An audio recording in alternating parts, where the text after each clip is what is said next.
जब आपको पता चला कि आपको कैंसर हुआ, घर वालों का क्या रिएक्शन था? आपका क्या रिएक्शन था? जब रिपोर्ट आ गया तो मैंने मम्मी को फोन किया कि अरे ज्यादा कुछ नहीं, बस कैंसर है। तो मुझे ऐसा लगता था कि कैंसर बहुत नॉर्मल सी बीमारी है। मैं जब बीमार हुई तो सबसे पहले जो दिमाग में आया था कि मेरा करियर अब गया, अब मैं कुछ नहीं कर सकती। कैंसर से बचने के लिए मुख्यतः लोगों को क्या कुछ करना चाहिए?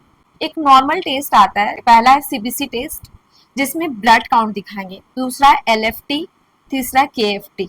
यही 3 टेस्ट से पता चलता है। कैंसर जब आपको हुआ वो दौर कैसा था? अब आप कैंसर से ठीक होके आई हैं, वो कैसा दौर रहा? कैंसर से पहले तो मैं बिंदास रहती थी। मैं उड़ती पंछी, बहता पानी, कहीं भी चले जाओ, कहीं भी आ जाओ, वैसा। और अभी भी मैं वही हूँ। इतना हिम्मत वो लाती कहाँ से? मैं बाबा जी का चूरन चाटती हूँ, जो मेरी मम्मी अमावस्या की रात में जिस दिन चांद खिल करके आया था, काली पहाड़ी से लेकर के आया था। यू वुडंट बिलीव कि टेंशन और ओवर थिंक करने से भी कैंसर होता है। आप इसको गूगल कर सकते हो। एक कैंसर को ठीक करने के लिए कितना बजट व्यक्ति के पास होना चाहिए? मुंबई गई थी तो वहां पे उन्होंने बोल दिया था कि 15 से 20 लाख लगेंगे, लेकिन लगते लगते 20 लग गया। सेमी प्राइवेट में ना करवा करके प्राइवेट से करवाने लगे। तो प्राइवेट में किसी तरह का फंड नहीं मिलता है, सेमी प्राइवेट में मिलता है। तो आप वो गलती ना करो। आपके करियर की मुंबई आप क्यों गई थी? मैं अपने सपने को पूरा करने के लिए बॉम्बे गई थी। मुझे एक्टर बनना था और बहुत अच्छी एक्टर बनना था। मैं मर जाती अगर मेरा सपना मर जाता। तो मेरे लिए मेरा सपना, मेरा करियर सब कुछ है। मैं बहुत फाइट की हूँ सिर्फ करियर तक जाने के लिए। जो नए नए कैंसर जिनको हुआ है उनको क्या कुछ आप बताना चाहेंगे? मैं तो बस ये बोलूंगी कि टेंशन नहीं लेना है किसी भी चीज के लिए। हर चीज का सॉल्यूशन है।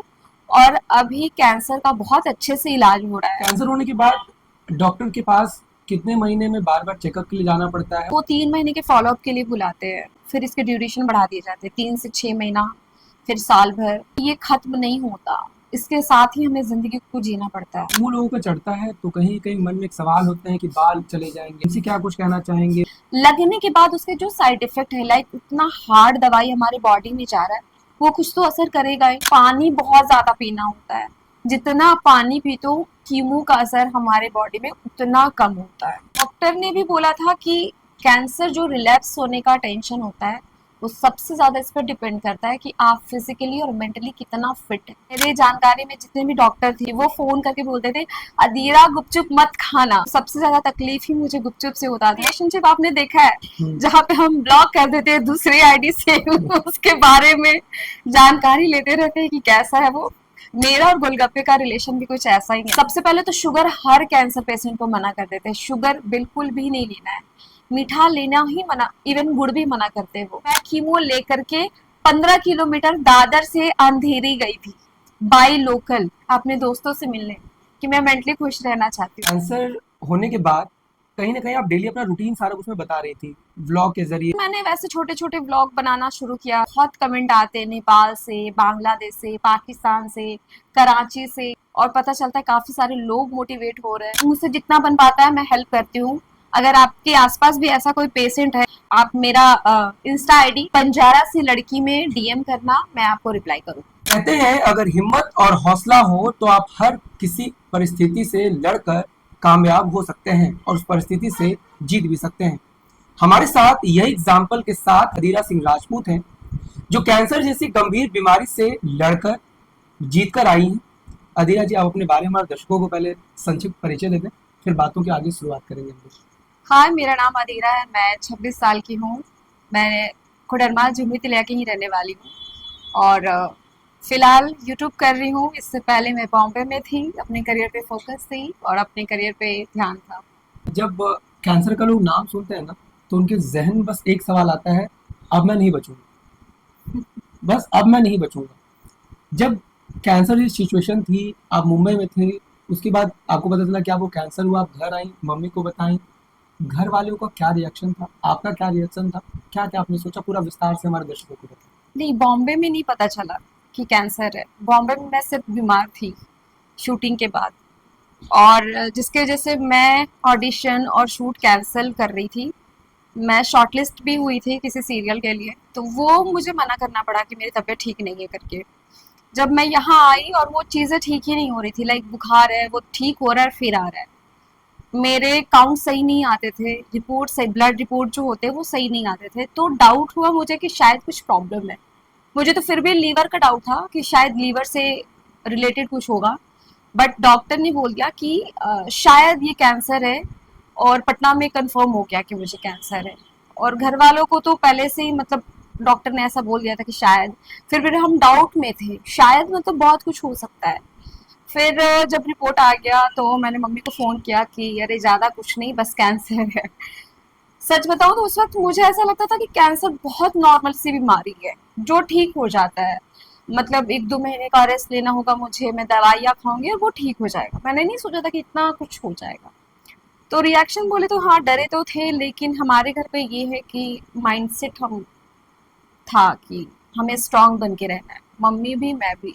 अगर बात करूँ आपके करियर की, तो मैं जहाँ तक मुझे आपके बारे में पता है कि आप वहाँ मुंबई गई थी करियर बनाने, क्योंकि आप डांस से जुड़ी हुई हैं, आप लोगों को योगा सिखाती थी, मतलब बहुत सारे फील्ड से आप जुड़ी हुई हैं। और उसके साथ साथ मैं बता दूं कि ये हमारे साथ एक ऐसी शख्स है, ये शायद ही कोई ऐसा काम है जो ये नहीं की होगी। अगर जर्नलिज्म की बात मैं करूँ तो इनका जर्नलिज्म में अच्छा खासा नाम रहा है, और बहुत लोगों का इन्होंने इंटरव्यू भी किया है, उसमें मैं चर्चा बाद में करूँगा। लेकिन पहले मैं मुंबई का सफ़र जानता हूँ। मुंबई आप करियर बनाने जाते हैं, मुंबई आप क्यों गई थी? क्या कुछ था वो हमारे दर्शकों को? मेरे को लगता है कि मैं ज़िंदा हूँ क्योंकि मेरे सपने ज़िंदा हैं। मैं मर जाती अगर मेरा सपना मर जाता, तो मेरे लिए मेरा सपना, मेरा करियर सब कुछ है। सब कुछ है। मैं बहुत फाइट की हूँ सिर्फ करियर तक जाने के लिए, कि मम्मी मुझे बाहर जाने दो। मुझे 3 साल लगे थे परमिशन लेने में। मैंने अपना रिलेशनशिप खत्म कर दिया अपने करियर के लिए, कि मुझे तुम्हारे साथ रिलेशन में नहीं आना जब तुमको मेरे करियर से प्यार नहीं है। क्योंकि आपका करियर आपके साथ है ऋषि जी, तभी लोग आपको पूछेंगे। अगर आपका वजूद ही नहीं है तो लोग आपको नहीं जानेंगे। मेरा वजूद मेरे एक्टिंग से था। मुझे अपने क्राफ्ट से बहुत ज़्यादा प्यार है। मैं अपने सपने को पूरा करने के लिए बॉम्बे गई थी। मुझे एक्टर बनना था और बहुत अच्छी एक्टर बनना था। मैं वहाँ गई और ऑब्वियसली मैं जब बीमार हुई तो सबसे पहले जो दिमाग में आया था कि मेरा करियर अब गया, अब मैं कुछ नहीं कर सकती।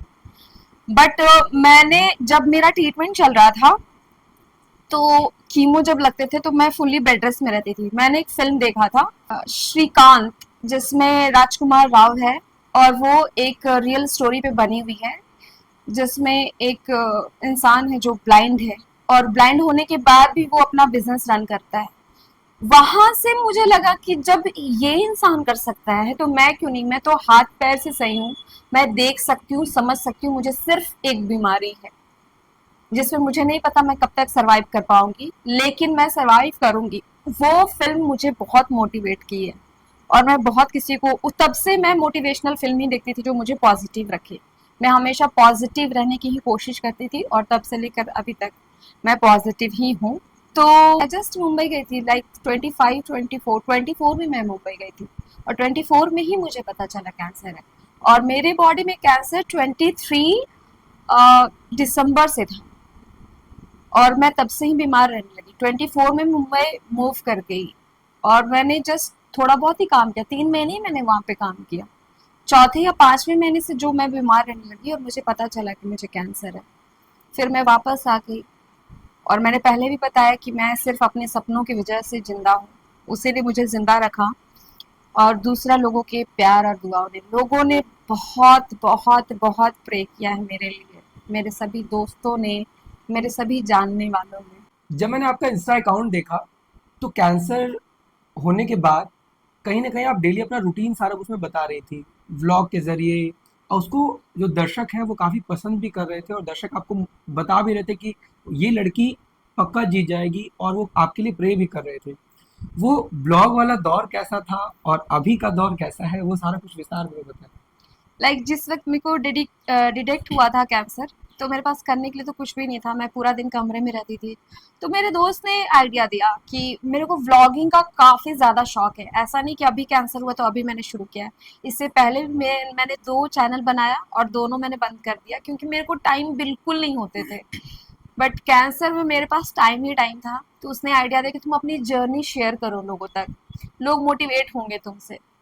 तो फिर मैंने वैसे छोटे-छोटे व्लॉग बनाना शुरू किया, और उसको पहले तो इंस्टाग्राम पे डालना शुरू किया।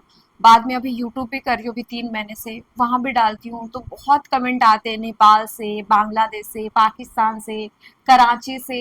ऐसे तो मुझे बहुत मज़ा आता है ऐसे कमेंट्स जब मैं पढ़ती हूँ, और पता चलता है काफ़ी सारे लोग मोटिवेट हो रहे हैं, तो खुद से प्राउड लगता है कि कुछ तो कर पा रही हूँ। मैं इससे पहले जिस ऑफिस में था ना, जहाँ मैं जॉब कर रहा था, वहाँ की मेरी एक दोस्त है, उन्होंने मुझे कहा कि पांडे जी आप इनका पॉडकास्ट क्यों नहीं करते हैं? मुझे लगा कि इसे कैसे पता है। फिर मैं जब पोस्ट देखा, मैं इंस्टा पे आपको जानता था, ऐसे में पूरा डिटेल में नहीं जानता था, लेकिन जैसे उसने मुझे कहा ना, मैं बोला कि आप बिलीव करो, मैं उनका पॉडकास्ट जरूर करूँगा। तो हमारे सोचिए, जो जानकार है, हमारे जो फ्रेंड है, जो दिल्ली के शहर में रहे, वो आपको फॉलो कर रहे हैं, तो कैसा लग रहा है आपको? खुशी हो रही है यार, लाइक इतने लोग मुझे धीरे धीरे जानने लगे। बहुत ज्यादा सब्सक्राइबर नहीं है मेरे, बहुत ज्यादा फॉलोवर नहीं है मेरे, लेकिन फिर भी जब अलग अलग जगहों से आता है, इतने छोटे से उठ करके, कहाँ हजार भी फॉलोवर नहीं थे मेरे, फिर धीरे धीरे हर रोज नए लोग जुड़ते हैं और मेरे बारे में और कुछ जानना चाहते हैं, तो मजा आता है। और फिर आपने भी बताया कि ऐसे ऐसे इंसिडेंस हुआ। कल मैं मार्केट गई, कल वहां पे एक लड़का आया और वो कहता है कि मैंने आपका वीडियो देखा है, आपकी जर्नी देखी है, तो अच्छा लगता है। ऑब्वियसली किसको अच्छा नहीं लगेगा कि लोग उसको जान रहे हैं। अगर किसी को कैंसर अभी जो होता है, तो उनके जहन में डर बैठ जाता है। जो कैंसर पेशेंट अभी हैं, जो नए नए कैंसर जिनको हुआ है, उनको क्या कुछ आप बताना चाहेंगे, और अपने बारे में जो आपका, जो अब तक का रूटीन रहा है, उस सारा कुछ क्या कुछ बताएंगे उनको, वो बताइए। सी होता क्या है कि जैसे लोगों को पता चलता है कि कैंसर है, तो वो सबसे पहले ये सोच लेते हैं कि मौत मेरे पास आ चुका है, अब मैं मरने वाला हूँ। तो पहले चीज कि जब तक हमें ये पता नहीं होता है कि हम मरने वाले हैं, हम बिंदास जीते हैं बिना किसी टेंशन के। और जैसे ही हमें पता चलता है कि हमें ऐसी कोई बीमारी है जिसकी वजह से मौत हो सकती है, हम उसके बारे में सोचने लग जाते हैं। और वो जो हम सोचते हैं वो हमारा इम्यून पे असर करता है और हमारा इम्यून हमारे अगेंस्ट काम करता है, वो डाउन होने लगता है, जिसकी वजह से हमारा जो शरीर है वो भी धीरे धीरे धीरे खत्म हो जाता है। और यही कारण है कि मोस्ट ऑफ द पेशेंट जो है वो मौत के पास चले जाते हैं। तो सबसे पहले तो ये सोचना ही नहीं है कि मुझे बहुत बड़ी बीमारी है। और जहाँ तक बात है मौत की, तो मैं ये मानती हूँ कि हमारी ज़िंदगी भाड़े की है। हम इस धरती पे भाड़े में रहने आए हैं कि कुछ टाइम रहना है और सबको जाना है, कोई ऐसा नहीं है जो यहाँ पे ज़िंदगी भर रहने वाला है, राइट। तो जो लोग ये सोच के रख लिया कि हाँ ठीक है होगा तो होगा, और जो अपनी फैमिली के बारे में भी सोच रहे हैं, तो ठीक है, वो लाजमी। मैं भी अपनी मम्मी के बारे में बहुत सोचती हूँ कि मम्मी को कौन देखेगा, ये वो।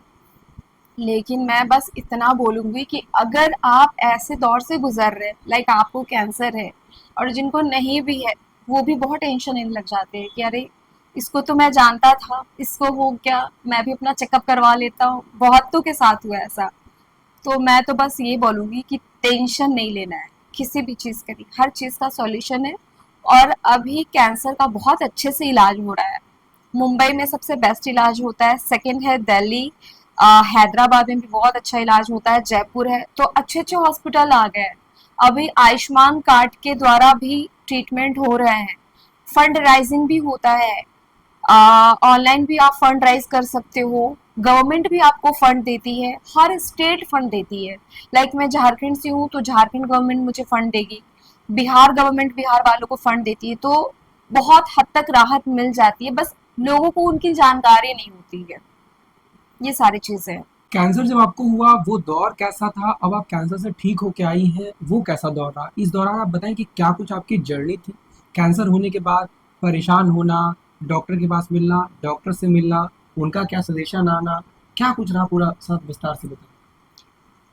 कैंसर से पहले तो मैं बिंदास रहती थी, मैं उड़ती पंछी बहता पानी, कहीं भी चले जाओ कहीं भी आ जाओ वैसा। और अभी भी मैं वही हूँ, मैं एक ही लाइन एक ही शब्द खुद को कहती हूँ कि मैं ढीठ हूँ और जिंदगी की कोई भी बीमारी मुझे नहीं बदल सकती है। मैं खुद के साथ बदतमीजियां करती हूँ और मुझे लगता है कहीं ना कहीं वो जो चीज़ मैं करती हूँ वो मेरी बॉडी पे असर करता है, और शायद मैं इसीलिए इतनी स्ट्रांग हूँ। लाइक अभी सिर्फ 1 महीने हुए हैं ट्रीटमेंट खत्म हुए, और आप मेरी तरह कई पेशेंट को आप देख सकते हो जो अभी बेड रेस्ट में होगा, वो इतनी एक्टिविटीज नहीं कर रहा होगा क्योंकि उसने खुद को कभी चैलेंज ही नहीं किया।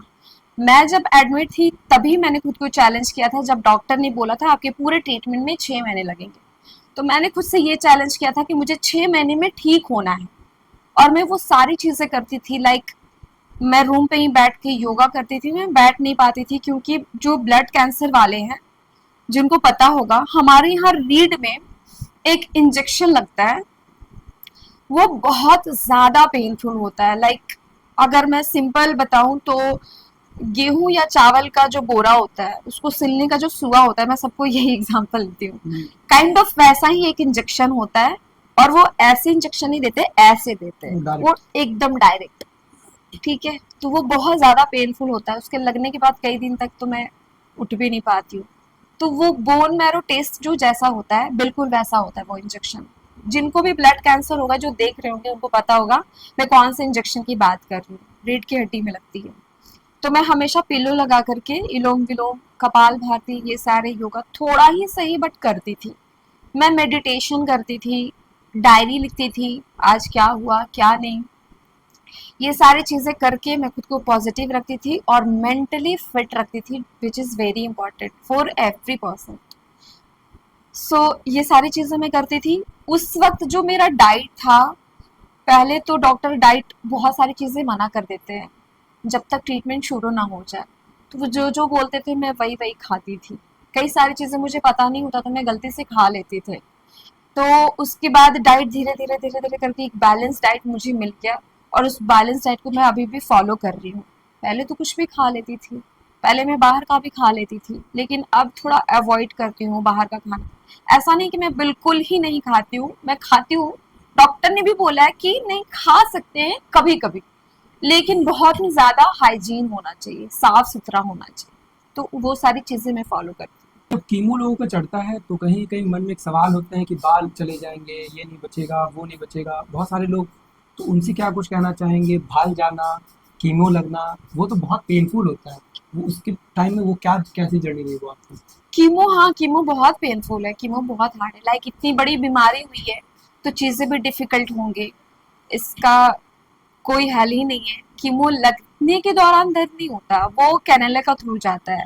जिनके ब्रेस्ट कैंसर है उनका यहाँ से जाता है, और ब्लड कैंसर वाले को, ये बहुत सारे कैंसर वालों के कैनेला के थ्रू जाता है, हाथ में कैनेला लगा के। तो लगने के दौरान पेन नहीं होता, लगने के बाद उसके जो साइड इफेक्ट है, लाइक उतना हार्ड दवाई हमारे बॉडी में जा रहा है, वो कुछ तो असर करेगा ही।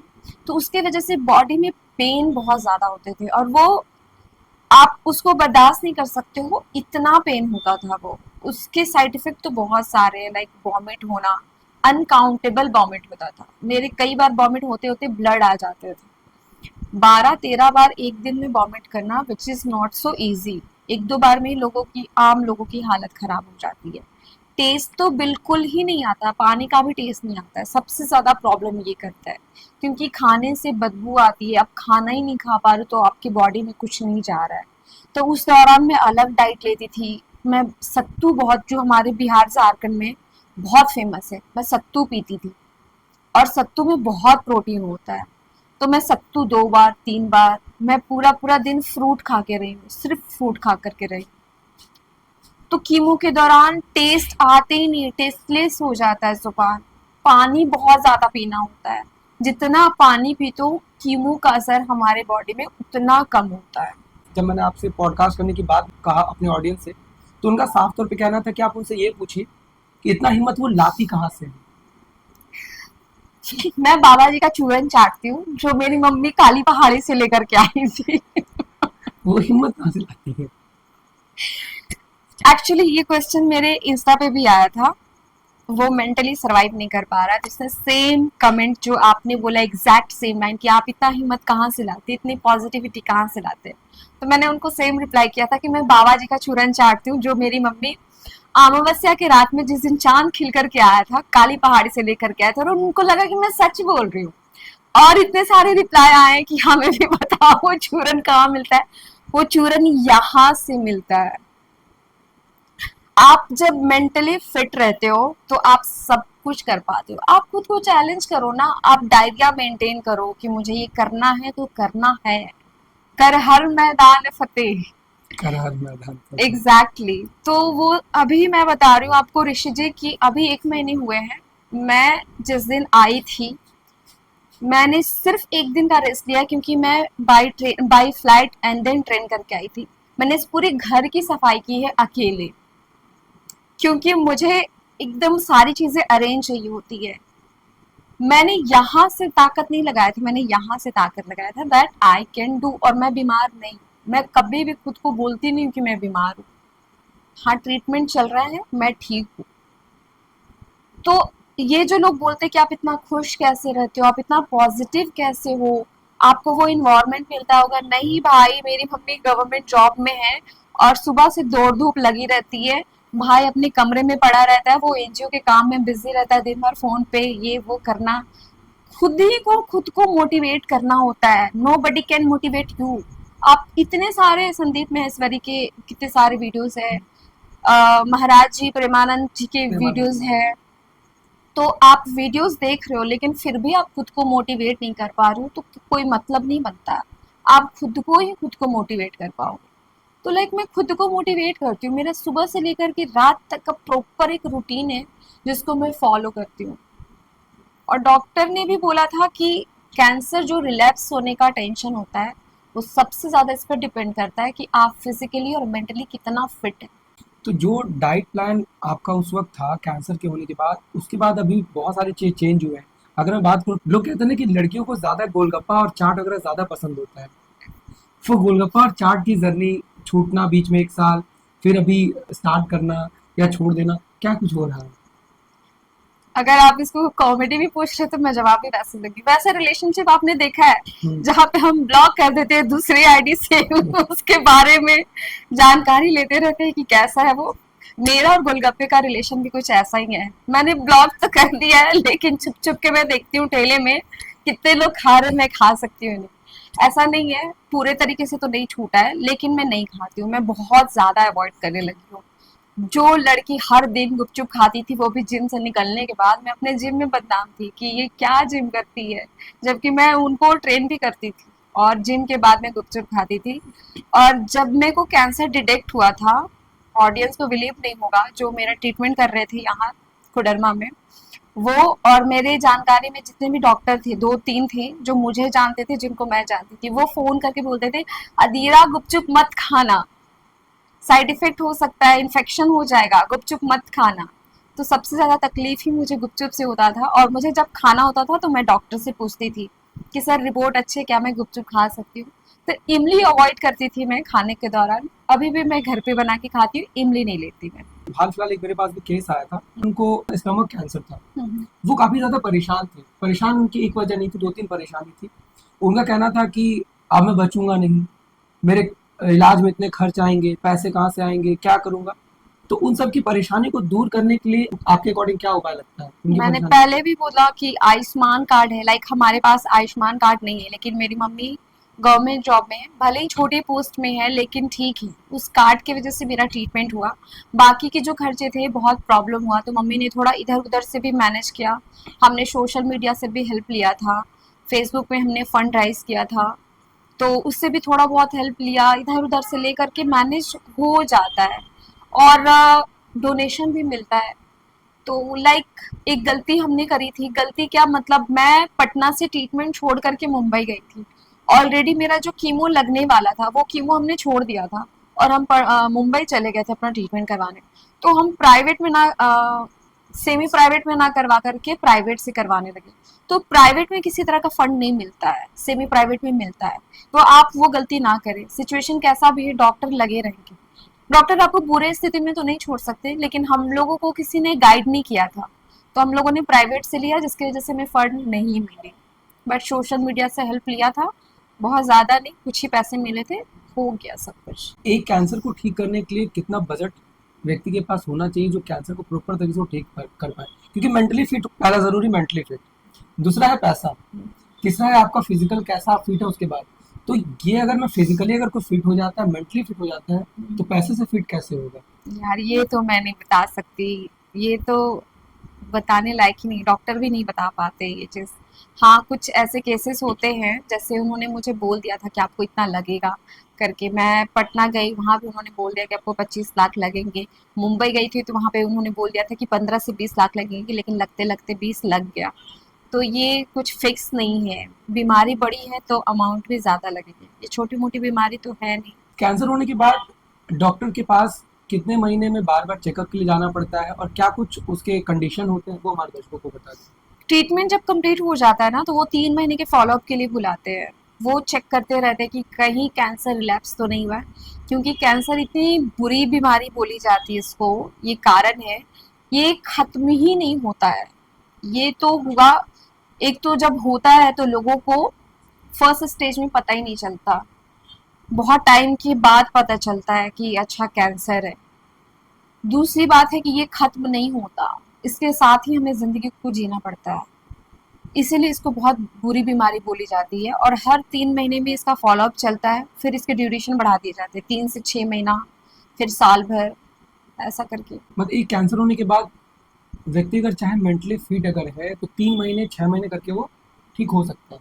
हाँ, बट फॉलोअप रहता है, वो ब्लड चेक करके वो देखते रहते हैं कि रिलैप्स तो नहीं हुआ है, उसको फॉलोअप बोलते हैं। तो ये कैंसर के जो भी जिस टाइप के कैंसर हो सब में ऐसा होता है या हाँ, सब में।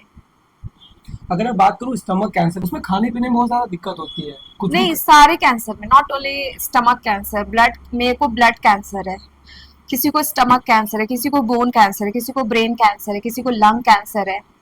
हर तरह के कैंसर के हर तरह के अलग डाइट है। सबसे पहले तो शुगर हर कैंसर पेशेंट को मना कर देते हैं, शुगर बिल्कुल भी नहीं लेना है, मीठा लेना ही मना, इवन गुड़ भी मना करते हैं वो। लेकिन जब ट्रीटमेंट कंप्लीट हो जाता है, जैसे जैसे आप ठीक होने लगते हो, थोड़ा बहुत इनटेक करने लगते हैं, एंड आप इतनी सारी चीज़ों को झेल लेते हो, इतनी तकलीफों को झेल लेते हो ना, कि आपको खुद ही धीरे धीरे मन हट जाता है। वैसे भी कहते हैं ना कि शुगर हमारी बॉडी के लिए सही नहीं है। आप स्वीट जितने भी, poison, sweet poison. Exactly, sweet poison है शुगर। तो शुगर सच में अच्छा नहीं है, और कहीं ना कहीं कहते हैं ना, जो होता है अच्छे के लिए होता है। अभी जो मेरी डाइट है वो प्रॉपर हेल्दी डाइट है, वो कोई भी इंसान, नॉर्मल इंसान खा सकता है। मैं, ऐसा कुछ नहीं है कि मैं हनुमान जी की लाई हुई जड़ी बूटी को कूट करके खाती हूँ, बिल्कुल नहीं। नॉर्मल खाना खाती हूँ, घर का हरी साग सब्जी, सैलेड, स्प्राउट्स, साफ खाना होता है। कैंसर से बचने के लिए मुख्यतः लोगों को क्या कुछ करना चाहिए? अगर कैंसर ना हो, अगर लोगों को लगे कैंसर नहीं हो, तो क्या कुछ उनके, होना तो किसी को भी कभी भी हो सकता है हाँ। बच के चलने के बाद भी, लेकिन ऐसा क्या कुछ आप कहना चाहेंगे दर्शकों को जिससे कैंसर शायद ना हो? हाँ, मैं ये बता, ये बहुत इंपॉर्टेंट है। अभी आप देख रहे होगे अगर अपने आसपास, तो हर तीसरे व्यक्ति को कैंसर हो रहा है। मैंने हॉस्पिटल में 6 महीने बच्चे को ऑक्सीजन मास्क लगाए हुए देखा है, और बहुत ज्यादा तेजी से हो रहा है। इसको आप कंट्रोल, जब तक गवर्नमेंट इस पे कोई स्ट्रिक्ट एक्शन नहीं लेती है, खाने में खाद वाद बहुत ज्यादा मिलाया जा रहा है, इंजेक्शन वाली सब्जियां मार्केट में आ रही है, तो इस पे तो हम कुछ नहीं कर सकते हैं। फिर भी आपको जो चीजें करनी है वो आपको रोज एक्सरसाइज करना है, बिना स्किप किए हुए। 1-2 दिन आप छोड़ देते हो, ठीक है। आप एक्सरसाइज में कुछ भी कर सकते हो, yoga, Zumba, gym, cardio, walk. 1000 walk तो करना ही चाहिए। अगर आप 10,000 स्टेप चलते हो तो आप बहुत अच्छे तरीके से फिट हो। ये सारी चीजें आप कर सकते हो। हेल्दी डाइट आप लो। अगर आप बाहर में खाते हो तो ऑब्वियसली मैं मना नहीं करूंगी, लेकिन हाइजीन जगह पे खाओ। अभी बारिश है, बारिश में बाहर खाना बिल्कुल सही नहीं है। आप कहीं खा भी रहे हो तो अच्छी जगह में खाएं। होटल में खा रहे हो तो आप एक बार उसका किचन देख सकते हैं, जो एज अ कस्टमर आपको अप्रूवल है देखना। सेकेंड चीज, आपको बहुत खुश रहना है। ऋषि जी, मैं आपको एक बात बताना चाहती हूँ, आधी जनरेशन जो है वो बहुत ज्यादा टेंशन लेती है। वो टेंशन किसी भी तरह का हो सकता है, एंड यू वुडंट बिलीव कि टेंशन और ओवर थिंकिंग से बिना किसी वजह से कैंसर होता है। पता है आपको? टेंशन और ओवर थिंक करने से भी कैंसर होता है, आप इसको गूगल कर सकते हो। और फोर्थ चीज जो मैं बोलूंगी, जिस हिसाब से कैंसर बहुत तेजी से बढ़ रहा है, जो मेरे डॉक्टर ने बोला, एक नॉर्मल टेस्ट आता है जिसके चार्जेस कुछ 3,000 अराउंड, 3-4 हज़ार अराउंड जाएगा, और आप एक बार करवा लो तो आप थोड़े निश्चिंत हो जाओगे। पहला है सीबीसी टेस्ट, जिसमें ब्लड काउंट दिखाएंगे। दूसरा है एलएफटी, तीसरा है केएफटी। ये 3 टेस्ट ही हमें होता है फॉलोअप में, और जिस वक्त हमें डाउट होता है कि कैंसर है, यही 3 टेस्ट से पता चलता है कि कैंसर है, किडनी खराब है, लीवर खराब है। तो ये जो टेस्ट है, इससे ये पता चल जाएगा कि आपकी बॉडी सही सलामत है या नहीं। तो हो सके तो आप ये 3 टेस्ट करवा लें। 3-4 हज़ार लगेंगे, बट शरीर के लिए तो इतना ठीक है। आप जब डॉक्टर के पास गए तो डॉक्टर का पहला रिएक्शन क्या था आपके ऊपर? कुछ वीडियो मैंने आपके देखा, तो उसमें आपने बहुत अच्छा से जिक्र किया है कि डॉक्टर मुझे कहते थे कि तुम इतना फिट कैसे रहती हो, मरीज दोनों में कौन है? आपके जब भाई थे तो उनके सामने वो कहते थे कि मरीज कौन है दोनों में। हाँ, तो डॉक्टर का रिएक्शन क्या था स्टार्टिंग में? मैं जब पटना में एडमिट थी, और मैं एडमिट थी प्रॉपर तरीके से, तो डॉक्टर हो या नर्स हो, जब भी मेरे रूम में कोई आते थे तो पेशेंट कौन है ऐसे बोलते थे। मैं बोलती थी मैं हूं। तो पहले तो नर्स का रिएक्शन था, आप पेशेंट है, लग नहीं रहे हैं। तो खुशी हो रही थी, भाई अच्छा मैं पेशेंट नहीं लग रही हूँ। फिर मैं बॉम्बे में गई, तो पेशेंट होने को तो ज्यादा टाइम नहीं लगता है, तो मैंने बोला सर मैं हूँ। अच्छा, फिर उन्होंने सब कुछ समझाया ये वो। जब मैं कीमो के लिए जाती थी तब वो बोलते थे पेशेंट कौन है, आप ही पेशेंट, आप लग नहीं रहे हो। अभी मेरे बाल नहीं है, इसकी वजह से लोग डाउट करते कि इसको शायद कुछ है। जब मेरे बाल थे तो किसी को पता ही नहीं चलता था कि मुझे कैंसर भी है। आप बिलीव नहीं करोगे, मैं कीमो लेकर के 15 किलोमीटर दादर से अंधेरी गई थी बाई लोकल अपने दोस्तों से मिलने, कि मैं मेंटली खुश रहना चाहती हूँ। और जब उनको पता चला कि ये कीमो लेकर के आ रही, तो वो अलग से डांट रहे थे। फिर कहते यार पता ही नहीं चल रहा कि तुम कीमो लेकर के आ रही है। मुझे लगता है कि सब कुछ आपके माइंड पर डिपेंड करता है कि यार कुछ नहीं हुआ, मैं तो फिट हूँ। ये जो पॉडकास्ट हमारे लोग देखेंगे उनसे आप क्या कुछ कहना चाहेंगे? चैनल को सब्सक्राइब कर देना, लाइक कर देना और ढेर सारा कमेंट करना। और कैंसर को लेकर थोड़ा सा लोगों को अवेयर कर दिया। कैंसर को लेकर तो मैंने इतनी सारी चीजें बताई हैं, जो टेस्ट बताया है वो करवा लेना। और अगर कुछ भी चाहिए होगा, लाइक आपके आसपास किसी को कैंसर है, तो आप मेरा इंस्टा आईडी टैग कर देना, आप वहां पे कमेंट करना। मुझे बहुत सारे मैसेज आते हैं, तो मैं मुझसे जितना बन पाता है मैं हेल्प करती हूँ। अगर आपके आसपास भी ऐसा कोई पेशेंट है जो कैंसर सर्वाइवल है, या जो सर्वाइव कर रहा है, या जो एडमिट होने वाला है, तो आप बंजारा सी लड़की में डीएम करना, मैं आपको रिप्लाई करूँ। तो ये हमारे साथ अदीना सिंह राजपूत जी थी। इन्होंने साफ तौर पे कहा कि कैंसर से अगर जीतना है तो पहले आपको मेंटली फिट होना पड़ेगा। एग्जैक्टली। अगर आप मेंटली फिट होंगे तभी आप फिजिकली फिट हो पाएंगे। मेंटली और फिजिकली अगर आप फिट हैं तो इकोनॉमिकली आप फिट हो जाएंगे, बट डिपेंड करता है पहले आपको मेंटली फिट होना है। मैं ऋषिकांत पांडे।